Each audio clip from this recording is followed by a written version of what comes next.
This is problem 2411 of lead code, smallest subarrays with maximum bitwise OR. So you given a zero indexed array nums. तो यहाँ पे मैंने test case भी ले लिया है, ठीक है. ये हमारा नम्स है, फॉर एग्जांपल टेस्ट केस बनी है, ठीक है.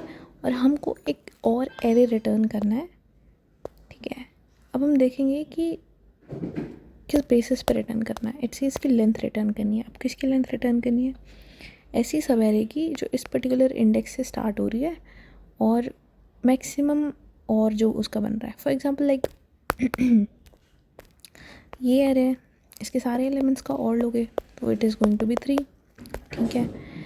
अब इस इंडेक्स से स्टार्ट होने वाली एक एरे ये भी है, इसका और लोगे उसका भी आंसर 3 आएगा, ठीक है. अब ये एरे है, इसका और भी 3 आएगा. एक ये एरे है, इसका और कितना है? इसका और 1 आएगा. तो मैक्सिमम और हमें कितना मिला?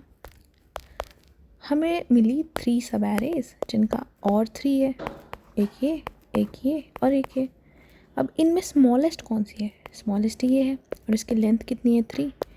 तो इस वजह से इस इंडेक्स पे 3 हम लिख देंगे और ऐसे ही हम लेंथ कैलकुलेट करेंगे, ठीक है. अब इसका और कितना है? 3. इसका और कितना है? 3. इसका और कितना है? 2. मैक्सिमम और इस 3. तो ये सबसे छोटी लेंथ की है 3, तो इट इज़ 3.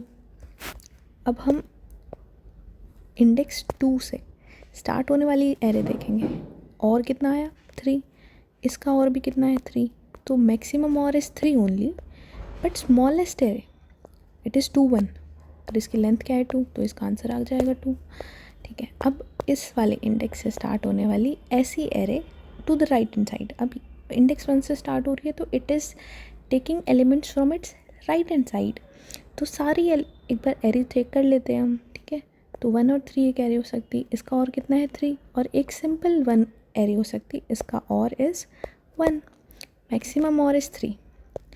एक ही एरे है सिंस, तो ठीक है हमने ले ली यहाँ पे भाई. इसकी भी लेंथ क्या होगी? 2 होगी. 3 से स्टार्ट होने वाली एक ही सब एरे है 3 और इसका और कितना है? इसका और 3 है, बट इसकी लेंथ क्या है? 1. तो यहाँ पे ये जो एरे हम कंस्ट्रक्ट कर रहे हैं it is the length, the smallest subarray जिसका मैक्सिमम और हो. I hope it is now understand.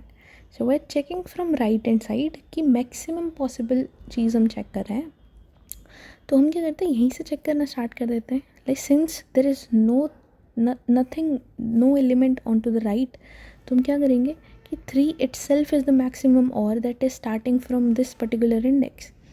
मैंने कहा ठीक है. अब हम क्या करते हैं, एक वेक्टर बना लेते हैं. Like it is mentioned in the solution. हमने एक वेक्टर बना लिया है, ठीक है. और ये 32 साइज़ का होगा since it is an integer. तो इंटीजर 32 बिट टेक ओवर करता है, तो 32 बिट का हम इंटीजर बना लेंगे, ठीक है. और हम देखेंगे कि यार ये बिट जो ये नंबर है ये कितनी बिट सेट कर रहा है. It is setting up 2 bits. तो हम क्या कर देते हैं कि यार ये इंडेक्स कितना है? It is index 4. तो हमने क्या किया कि ये वाली बिट इंडेक्स 4 से सेट हुई है. मैंने कहा ठीक है.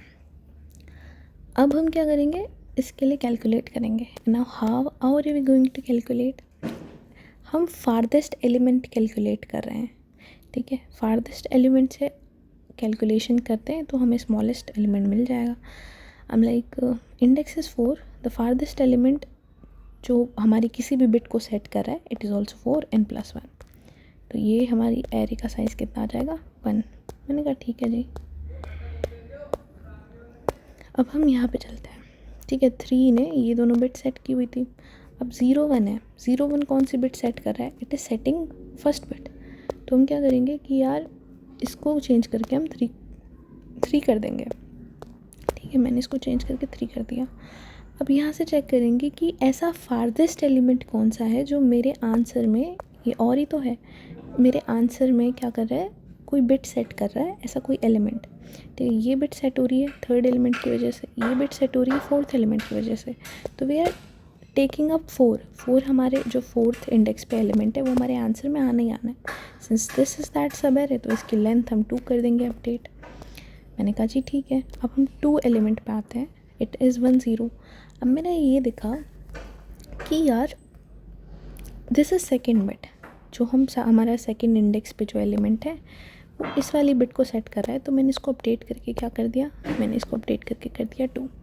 ठीक है, हमारे आंसर में 2 ही बिट सेट हो रही हैं, और वो कौन कौन से एलिमेंट्स की वजह से हो रही हैं, at index 3 and at index 2। ठीक है, तो इंडेक्स 2 से जो मैक्सिमम दूरी है वो इंडेक्स 3 की है, मतलब सिर्फ 2 ही लेंथ की है ना। हम 3 को बेवजह क्यों इंक्लूड करें? अगर ये पर्टिकुलर बिट ये दोनों एलिमेंट सेट कर रहे हैं तो इसको लेने की नीड ही नहीं है, क्योंकि 3 is also setting up those bits only जो 1 और 2 ऑलरेडी सेट कर चुके हैं। ऑल राइट, तो इसकी लेंथ भी हमने कैलकुलेट कर ली। अब 0 कोई बिट सेट नहीं कर रहा, हमने कहा कि हमारे आंसर में 2 बिट सेट हैं, तो ऐसा फारदेस्ट एलिमेंट वो कौन सा हो जाएगा, इंडेक्स 3 पे। तो ये हमारे आंसर में कोई बिट सेट कर रहा है and it is at index 3, तो ये लेंथ हम कैलकुलेट कर लेंगे, it is going to be 3। All right, अब हम आए 1 पे एंड 1 ने क्या बोला कि मैं फर्स्ट बिट सेट करता हूँ। मैंने कहा जी ठीक है, अब फर्स्ट बिट सेट करेंगे तो हम यहाँ पे अपडेट करके क्या कर देंगे, फर्स्ट बिट को अपडेट करके हमने कर दिया 0, but it needs second index पे रखा हुआ एलिमेंट भी, ताकि उसका और मैक्सिमम हो पाए। मैंने कहा ठीक है, तो ये लेंथ हमने अपडेट कर दी। मतलब हम क्या कर रहे हैं, हम सिंपल एक वेक्टर लेके चल रहे हैं और उस वेक्टर में हम ये देख रहे हैं कि यार इस वाले एलिमेंट ने ये बिट सेट करी थी। ठीक है, और इस वाले केस में हमने देख ही लिया था कि 3 ने हमारे ये दोनों बिट सेट करी थी, बट 1 ने भी ये बिट सेट करी थी और 2 ने बिट सेट करी थी। तो जब हमारा इससे हमारा मैक्सिमम और वही रहता है तो हम 3 को क्यों इंक्लूड करेंगे, सिंपल सीधी बात है। तो हम क्या करेंगे, यहाँ से ट्रेवर्स करना स्टार्ट करेंगे, और अगर 3 जो जो भी बिट सेट करता है उसको हम उसके इंडेक्स से रिप्लेस कर देंगे, लाइक मिनिमम इंडेक्स है। तो ये थोड़ा सा सोल्यूशन है यार, मेरे को पता नहीं समझे होगी नहीं समझे हो, बट मैंने इसका सोल्यूशन दे रखा है। हाई मेरे को लग नहीं रहा वैसे I was able to explain.